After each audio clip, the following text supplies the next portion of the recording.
Hello दोस्तों, मैं विजय पटेल आप सभी का स्वागत करता हूं आपके अपने यूट्यूब चैनल दबंग क्लासेस में। दोस्तों, आज हम पढ़ने वाले हैं एमपी पुलिस एग्ज़ाम 2017 में 3 सितंबर 2017 की फर्स्ट शिफ्ट में पूछे गए जीके जीएस और साइंस के क्वेश्चन, जो कि आने वाली एमपी पुलिस एग्ज़ाम 2021 की दृष्टि से बहुत इंपॉर्टेंट है। तो चलिए शुरू करते हैं, देखते हैं आज का पहला प्रश्न। लेकिन यदि आपने अभी तक मेरे चैनल को सब्सक्राइब नहीं किया है तो आप मेरे चैनल को सब्सक्राइब कर लीजिए और इस वीडियो को भी एक लाइक जरूर कर दीजिए और बेल आइकन के बटन जरूर दबा लीजिए ताकि ऐसे इंपॉर्टेंट एजुकेशनल वीडियो के नोटिफिकेशन आप तक आसानी से पहुंचते रहें। हमारा पहला प्रश्न है, निम्नांकित में से किस निर्माण ने वास्तुकला के लिए प्रदत्त आगा खां पुरस्कार नहीं जीता है? 4 ऑप्शन है और आपको बताना है इनमें से किस निर्माण ने वास्तुकला के लिए प्रदत्त आगा खां पुरस्कार नहीं जीता है। पहला ऑप्शन है स्लम नेटवर्किंग इंदौर, दूसरा ऑप्शन है वल्लभ भवन भोपाल, तीसरा ऑप्शन है विधान भवन भोपाल और चौथा ऑप्शन है अरण्य कम्युनिटी हाउसिंग इंदौर। तो इसका राइट आंसर है ऑप्शन नंबर 2, वल्लभ भवन भोपाल। वल्लभ भवन भोपाल ने निर्माण के लिए प्रदत्त आगा खां पुरस्कार नहीं जीता है। चलिए आगे चलते हैं अगले प्रश्न की ओर। अगला प्रश्न है हमारा, निम्नलिखित देशों में से कौन सा देश भारत के साथ सीमा साझा नहीं करता है? आपसे पूछा गया है निम्नलिखित देशों में से कौन सा देश भारत के साथ सीमा साझा नहीं करता है। पहला ऑप्शन है म्यांमार, दूसरा ऑप्शन है बर्मा, तीसरा ऑप्शन है नेपाल और चौथा ऑप्शन है भूटान। तो इसका राइट आंसर है ऑप्शन नंबर 2, बर्मा। बर्मा देश भारत देश के साथ सीमा साझा नहीं करता है और इसे रंगून के नाम से भी जाना जाता है। आगे चलते हैं अगले प्रश्न की ओर। अगला प्रश्न है हमारा, भारत के संविधान की 8वीं अनुसूची में निम्न में से कौन सी भाषा को मान्यता प्राप्त हुई है? आपसे पूछा गया है, नहीं है। आपसे पूछा गया भारत के संविधान की 8वीं अनुसूची में निम्न में से किस भाषा को मान्यता प्राप्त नहीं हुई है? पहला ऑप्शन है उर्दू, दूसरा ऑप्शन है संस्कृत, तीसरा ऑप्शन है अंग्रेजी और चौथा ऑप्शन है नेपाली। तो इसका राइट आंसर है ऑप्शन नंबर 3, अंग्रेजी। भारतीय संविधान की 8वीं अनुसूची में 22 भाषाओं को मान्यता प्राप्त है जिसमें अंग्रेजी को शामिल नहीं किया गया है। चलिए आगे चलते हैं अगले प्रश्न की ओर। अगला प्रश्न है हमारा, 29 जून 2017 को भारत के नवीनतम संचार उपग्रह G17 को किस देश से प्रारंभ किया गया था?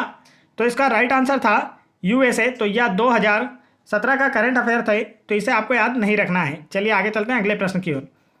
अगला प्रश्न है, पंचायती राज की संतुष्टि निम्न में से किसके द्वारा की गई थी? 4 कमेटियां दी हैं और आपसे पूछा गया है पंचायती राज की संतुष्टि किस कमेटी के द्वारा की गई थी। पहला ऑप्शन है बलवंत राय मेहता कमेटी, दूसरा ऑप्शन है फजलेली आयोग, तीसरा ऑप्शन है सरकारी आयोग और चौथा ऑप्शन है राजा मन्नार कमेटी।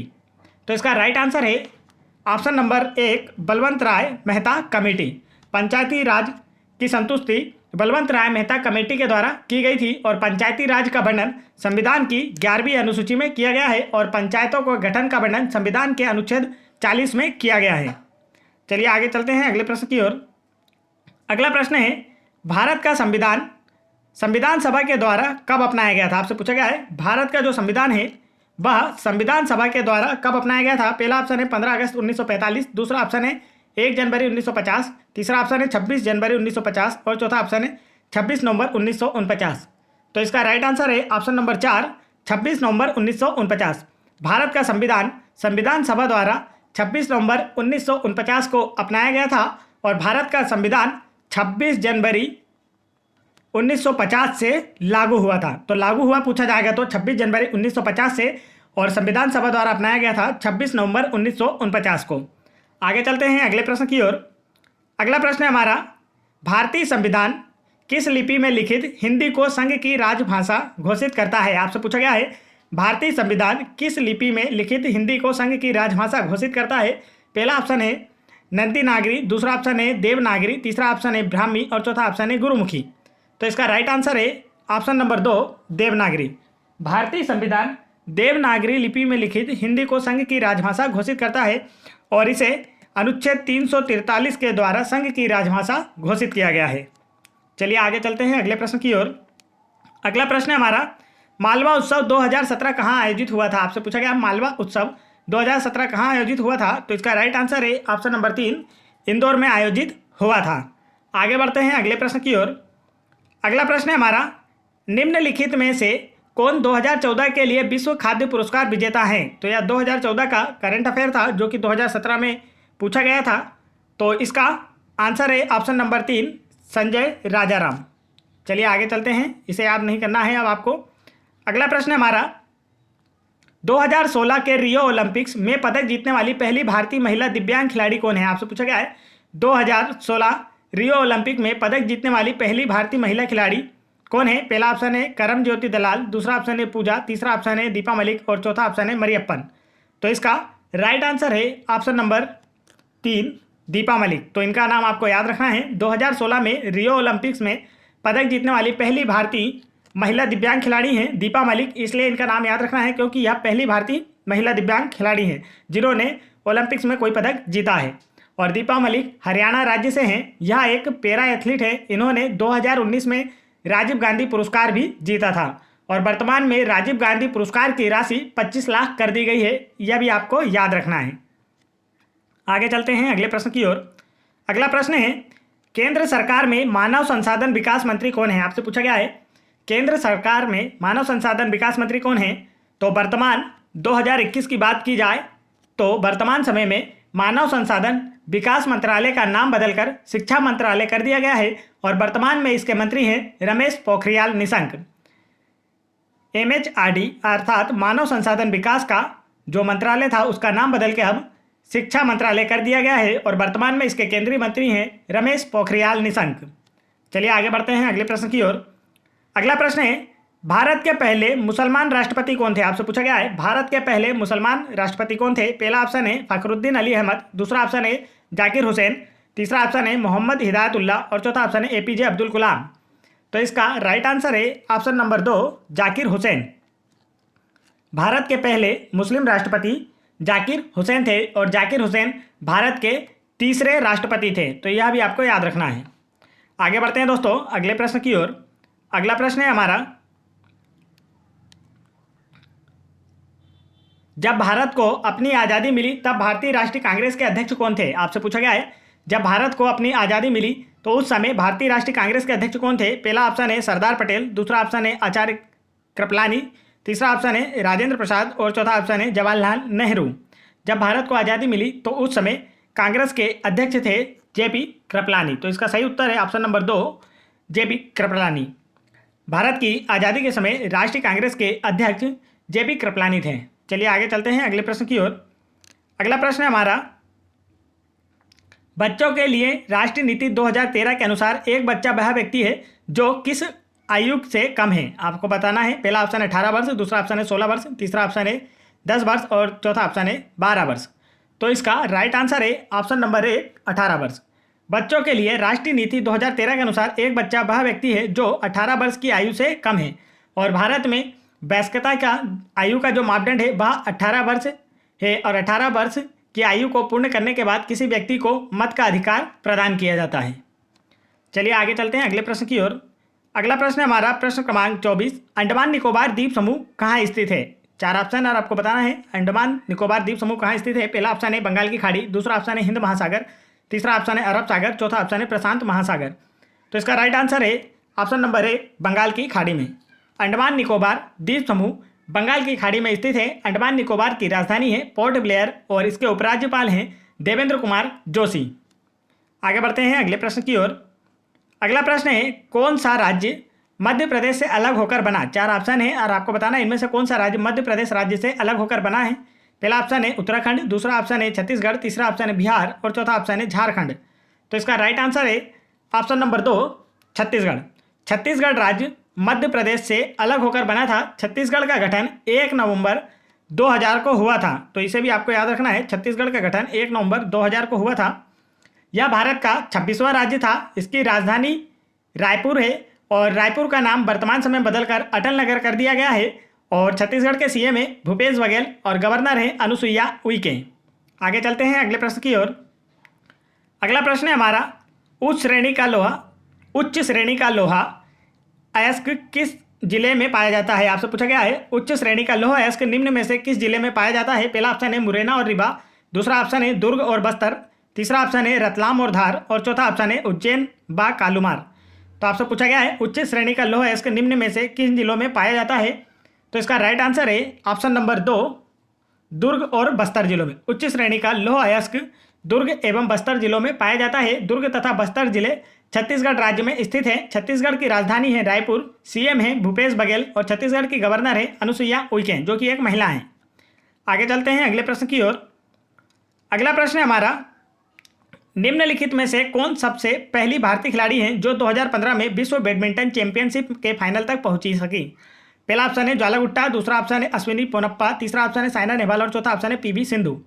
पूछा गया है निम्नलिखित में से कौन सबसे पहली भारतीय खिलाड़ी हैं जो 2015 में विश्व बैडमिंटन चैंपियनशिप महिला में फाइनल तक पहुंच सकी थी? तो इसका राइट आंसर है ऑप्शन नंबर 3 साइना नेहवाल। तो यह 2015 का था, तो अब आप इसे ना याद करें। वर्तमान समय में पीवी सिंधु ने यह खिताब जीत चुकी हैं। यह आपको याद रखना है कि इस बैडमिंटन खिलाड़ी ने विश्व बैडमिंटन चैंपियनशिप को जीता है, तो पीवी सिंधु। और पीवी सिंधु आंध्र प्रदेश राज्य से हैं। वर्तमान में यह तेलंगाना राज्य से संबंधित हो गई क्योंकि तेलंगाना आंध्र प्रदेश से अलग हो गया है। चलिए आगे चलते हैं अगले प्रश्न की ओर। अगला प्रश्न है हमारा,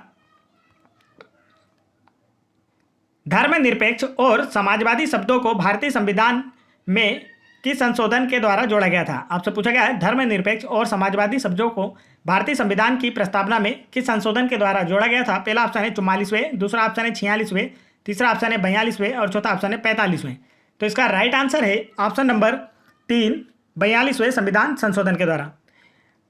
42वें संविधान संशोधन के द्वारा भारतीय संविधान की प्रस्तावना में धर्मनिरपेक्ष व समाजवादी शब्दों को जोड़ा गया था और 42वें संविधान संशोधन 1976 को लघु संविधान भी कहा जाता है। आगे बढ़ते हैं अगले प्रश्न की ओर। अगला प्रश्न है, दिलवारा समूह के जैन मंदिर कहाँ स्थित है? आपसे पूछा गया है दिलवारा समूह के जैन मंदिर कहाँ स्थित है? पहला ऑप्शन है भुज, दूसरा ऑप्शन है बड़ोदरा, तीसरा ऑप्शन है पुरी और चौथा ऑप्शन है माउंट आबू। तो इसका राइट आंसर है ऑप्शन नंबर 4 माउंट आबू में। दिलवारा समूह के जैन मंदिर माउंट आबू में स्थित है। माउंट आबू राजस्थान के सिरोही जिले में स्थित है। आगे चलते हैं अगले प्रश्न की ओर। दोस्तों, यदि आप लोगों को मेरा वीडियो पसंद आ रहा हो तो वीडियो को एक लाइक जरूर करें और मेरे चैनल को भी जरूर सब्सक्राइब कर लें। और यदि आप लोगों को MP police exam 2016, 2017, MP police sub inspector exam 2016, 2017, MP jail प्रेरी एग्जाम 2018 और 2020 एवं एनटीपीसी एग्जाम 2016, 2017, 2021 इन सभी परीक्षाओं के प्रीवियस ईयर्स पेपरों के जीके, जीएस और साइंस के क्वेश्चंस की वीडियो देखना है तो आप मेरे चैनल की प्लेलिस्ट में जाकर वहां से देख सकते हैं और अपनी तैयारी को और बेहतर कर सकते हैं। और आप इन सभी वीडियोस की PDF file Telegram channel join करके वहां से डाउनलोड कर सकते हैं, जिसका लिंक मैंने वीडियो के डिस्क्रिप्शन में दे रखा है। तो चलिए आगे चलते हैं अगले प्रश्न की ओर। अगला प्रश्न है, कृषि पशुओं का वैज्ञानिक प्रबंधन कहलाता है? पहला ऑप्शन है मत्स्य पालन, दूसरा ऑप्शन है मुर्गी पालन, तीसरा ऑप्शन है मधुमक्खी पालन और चौथा ऑप्शन है पशुपालन। तो पूछा गया है कृषि पशुओं का वैज्ञानिक प्रबंधन क्या कहलाता है? तो इसका राइट आंसर है ऑप्शन नंबर 4 पशुपालन। कृषि पशुओं का वैज्ञानिक प्रबंधन पशुपालन कहलाता है। चलिए आगे बढ़ते हैं अगले प्रश्न की ओर। अगला प्रश्न है, संगठन का उच्चतम स्तर क्या है? 4 ऑप्शन है और आपको बताना है कि संगठन का उच्चतम स्तर क्या है। पहला ऑप्शन है जीव, दूसरा ऑप्शन है परमाणु, तीसरा ऑप्शन है कोशिकाएं और चौथा ऑप्शन है जैव मंडल। तो इसका राइट आंसर है ऑप्शन नंबर 4 जैव मंडल। जैव मंडल संगठन का उच्चतम स्तर होता है। जैव मंडल जीव, कोशिकाएं, परमाणु इन सभी से संयुक्त रूप से जैव मंडल का निर्माण होता है। आगे चलते हैं अगले प्रश्न की ओर। अगला प्रश्न है हमारा, क्या होगा यदि 2 चुंबकों के समान ध्रुवों को एक साथ लाया जाए? आपसे पूछा गया है क्या होगा यदि 2 चुंबकों के समान ध्रुवों को एक साथ लाया जाए? पहला ऑप्शन है वे एक दूसरे को प्रतिकर्षित करेंगे, दूसरा ऑप्शन है वे एक दूसरे को आकर्षित करेंगे, तीसरा ऑप्शन है वे कभी प्रतिकर्षित करेंगे तथा कभी आकर्षित करेंगे, चौथा ऑप्शन है वे ना तो आकर्षित करेंगे और ना ही प्रतिकर्षित करेंगे। तो इसका राइट आंसर है ऑप्शन नंबर 1 वे एक दूसरे को प्रतिकर्षित करेंगे। यदि 2 चुंबकों के समान ध्रुवों को एक साथ लाया जाए तो वे ध्रुव आपस में एक दूसरे को प्रतिकर्षित करते हैं और विपरीत ध्रुव एक दूसरे को आकर्षित करते हैं। तो यहाँ समान ध्रुवों की बात की गई है तो वह एक दूसरे को प्रतिकर्षित करेंगे। चलिए आगे बढ़ते हैं अगले प्रश्न की ओर। अगला प्रश्न है, एक कोशिकी यूकेरियोटिक सूक्ष्मजीव को दिया गया नाम बताएं? आपसे पूछा गया है एक कोशिकी यूकेरियोटिक जीव को दिया गया नाम बताएं। पहला ऑप्शन है थेलोफाइटा, दूसरा ऑप्शन है प्रोटिस्टा, तीसरा ऑप्शन मोनेरा और चौथा ऑप्शन है कवक। तो इसका राइट आंसर है ऑप्शन नंबर 2 प्रोटिस्टा। एक कोशिकी यूकेरियोटिक सूक्ष्म जीवों को प्रोटिस्टा संघ में रखा जाता है। आगे चलते हैं अगले प्रश्न की ओर। अगला प्रश्न है, उपास्थि एक खालिस्तान संयोजी उत्तक है? 4 ऑप्शन है। पहला ऑप्शन है कठोर, दूसरा ऑप्शन है तरल, तीसरा ऑप्शन है कोमल और चौथा ऑप्शन है अर्ध तरल। तो आपको बताना है उपास्थि एक कैसा संयोजी उत्तक है? तो इसका राइट आंसर है ऑप्शन नंबर 3 कोमल संयोजी उत्तक है। उपास्थि एक कोमल संयोजी उत्तक है। चलिए आगे चलते हैं अगले प्रश्न की ओर। अगला प्रश्न है हमारा, निम्न में से क्या आपको बीमार बना सकता है यदि आप एक संक्रमित व्यक्ति के संपर्क में आ जाते हैं? पहला ऑप्शन है इन्फ्लुएंजा, दूसरा ऑप्शन है पोलियो, तीसरा ऑप्शन है कैंसर और चौथा ऑप्शन है उच्च रक्तदाब। तो इसका राइट आंसर है option number 1 influenza. Influenza virus संक्रमण से होने वाली एक बीमारी है, इसलिए यदि आप इन्फ्लुएंजा से संक्रमित व्यक्ति के संपर्क में आते हैं तो आप भी बीमार हो जाएंगे। और इसके अलावा पोलियो, कैंसर और उच्च रक्तदाब ये तीनों ही असंक्रमित बीमारियां हैं या एक व्यक्ति से दूसरे व्यक्ति में नहीं फैलती हैं, परंतु इन्फ्लुएंजा वायरस की वजह से होता है और यह संक्रमित बीमारी है या एक जगह से मतलब एक व्यक्ति से दूसरे व्यक्ति में फैलती है। चलिए आगे बढ़ते हैं अगले प्रश्न की ओर। अगला प्रश्न है हमारा, मानव का मुख्य उत्सर्जी उत्पाद क्या है? आपसे पूछा गया है मानव का मुख्य उत्सर्जी उत्पाद क्या है? पहला ऑप्शन है अमोनिया, दूसरा ऑप्शन है यूरिक अम्ल, तीसरा ऑप्शन है कार्बन डाइऑक्साइड और चौथा ऑप्शन है यूरिया। तो इसका राइट आंसर है ऑप्शन नंबर 4 यूरिया। मानव का मुख्य उत्सर्जी पदार्थ जो होता है वह होता है यूरिया। मानव शरीर में यूरिया का निर्माण यकृत में होता है और यकृत मानव शरीर की सबसे बड़ी ग्रंथि होती है। आगे बढ़ते हैं अगले प्रश्न की ओर। अगला प्रश्न है, गहरे सागर में गोताखोर किस लिए विशिष्ट सूट पहनते हैं? आपसे पूछा गया है गहरे सागर में गोताखोर किस लिए विशिष्ट सूट पहनते हैं? पहला ऑप्शन है समुद्र के उच्च दाब से बचने के लिए, दूसरा ऑप्शन है स्वयं को समुद्री जानवरों से बचाने के लिए, तीसरा ऑप्शन है शरीर को गीला होने से बचाने के लिए और चौथा ऑप्शन है अपने शरीर का तापमान बनाए रखने के लिए। तो इसका राइट आंसर है ऑप्शन नंबर 1 समुद्र के उच्च दाब से बचने के लिए गहरे सागर में गोताखोर एक विशिष्ट सूट पहनते हैं और गोताखोर अपने साथ हीलियम तथा ऑक्सीजन गैस का मिश्रण लेकर जाते हैं। आगे चलते हैं अगले प्रश्न की ओर। अगला प्रश्न है हमारा, ICUN रेड लिस्ट किसमें मदद करती है? आपसे पूछा गया है ICUN रेड लिस्ट किसमें मदद करती है? पहला ऑप्शन है प्रवासी पक्षियों की व्यापक सूची में, दूसरा ऑप्शन है केवल जनसंख्या का भौगोलिक वितरण करने में, तीसरा ऑप्शन है उपजाऊ भूमि का रेगिस्तान में रूपांतरण करने में और चौथा ऑप्शन है पादप और पशु प्रजातियों की विश्वव्यापी संरक्षण स्थिति का आकलन करने में। तो इसका राइट आंसर है option number 4 ICUN red list पादप और पशु प्रजातियों की विश्वव्यापी संरक्षण स्थिति का आकलन करने में मदद करती है और रेड डाटा बुक में विलुप्त प्रजातियों का वर्णन किया जाता है। चलिए आगे चलते हैं अगले प्रश्न की ओर। अगला प्रश्न है हमारा, विद्युत धारा के चुंबकीय प्रभाव को किस वैज्ञानिक द्वारा खोजा गया था? आपसे पूछा गया है विद्युत धारा के चुंबकीय प्रभाव को किस वैज्ञानिक के द्वारा खोजा गया था? पहला ऑप्शन है माइकल फेराडे, दूसरा ऑप्शन है जॉनसन, तीसरा ऑप्शन है रदरफोर्ड और चौथा ऑप्शन है हेंस क्रिश्चियन ऑस्टेड। तो इसका राइट आंसर है option number 4 hence Christian Oersted. विद्युत धारा के चुंबकीय प्रभाव की खोज ऑस्टेड के द्वारा की गई थी। आगे चलते हैं अगले प्रश्न की ओर। अगला प्रश्न है हमारा, जल में क्षार के विलय की प्रक्रिया से क्या होता है? आपसे पूछा गया है जल में क्षार के विलय की प्रक्रिया से क्या होता है? पहला ऑप्शन है बिना उष्मा विनिमय के साथ, दूसरा ऑप्शन है उष्माशोषी, तीसरा ऑप्शन है उष्माक्षेपी और चौथा ऑप्शन है बहिस्फोटक। तो इसका राइट आंसर है ऑप्शन नंबर 3 उष्माक्षेपी। जल में क्षार की विलय की जो प्रक्रिया होती है वह एक उष्माक्षेपी प्रक्रिया का उदाहरण होती है। आगे बढ़ते हैं अगले प्रश्न की ओर। अगला प्रश्न है हमारा, हाल ही चेन्नई में 28 जनवरी 2017 को कामारजर पोर्ट के पास 2 व्यापारी जहाज टकरा गए और समुद्री जीवन का अत्यधिक विनाश हुआ। इसका कारण क्या है? पहला ऑप्शन है सीसा विषाक्तता, दूसरा ऑप्शन है अम्ल वर्षा, तीसरा ऑप्शन है शहर से बाहित मल की निर्मुक्ति और चौथा ऑप्शन है तेल अधिप्लाव। तो इसका राइट आंसर है ऑप्शन नंबर 4 तेल अधिप्लाव। जब 2 समुद्री जहाज पानी में टकराए तो उनमें जो तेल भरा हुआ था वह समुद्र की ऊपरी सतह पर फैल चुका था और जल पर तेल की परत जम जाने से जल में ऑक्सीजन की मात्रा कम हो जाती है, जिस कारण समुद्री जीवों को नुकसान पहुंचता है। चलिए आगे चलते हैं अगले प्रश्न की ओर। अगला प्रश्न है हमारा, नेहा एक खास दिन को पूर्ण चंद्रमा देखती है, वह कितने दिन बाद पुनः पूर्ण चंद्रमा देख सकेगी? आपसे पूछा गया है नेहा एक खास दिन को पूर्ण चंद्रमा देखती है, वह कितने दिन बाद पुनः पूर्ण चंद्रमा देख सकेगी? पहला ऑप्शन है 30 दिन, दूसरा ऑप्शन है 31 दिन, तीसरा ऑप्शन है 29 दिन और चौथा ऑप्शन है 23 दिन। तो इसका राइट आंसर है ऑप्शन नंबर 3 29 दिन। नेहा एक खास दिन पूर्ण चंद्रमा देखती है, अब वह पुनः 29 दिन बाद पूर्ण चंद्रमा देख सकेगी और पूर्ण चंद्रमा की स्थिति पूर्णिमा के दिन होती है, अर्थात पूर्णिमा के दिन पूर्ण चंद्रमा दिखाई देता है। आगे चलते हैं। अगला प्रश्न है हमारा प्रश्न क्रमांक 26, लैक्टोबैसिलस इसमें विशेष भूमिका निभाता है। आपसे पूछा गया है लैक्टोबैसिलस जीवाणु जो होता है वह किसमें विशेष भूमिका निभाता है। पहला ऑप्शन है दूध से दही बनाने में, दूसरा ऑप्शन है केक व ब्रेड बनाने में, तीसरा ऑप्शन है पनीर बनाने में और चौथा ऑप्शन है एल्कोहल के निर्माण में किण्वन प्रक्रिया। तो इसका राइट आंसर है ऑप्शन नंबर 1 दूध से दही जमाने में। लैक्टोबैसिलस जीवाणु दूध से दही जमाने में विशेष भूमिका निभाता है।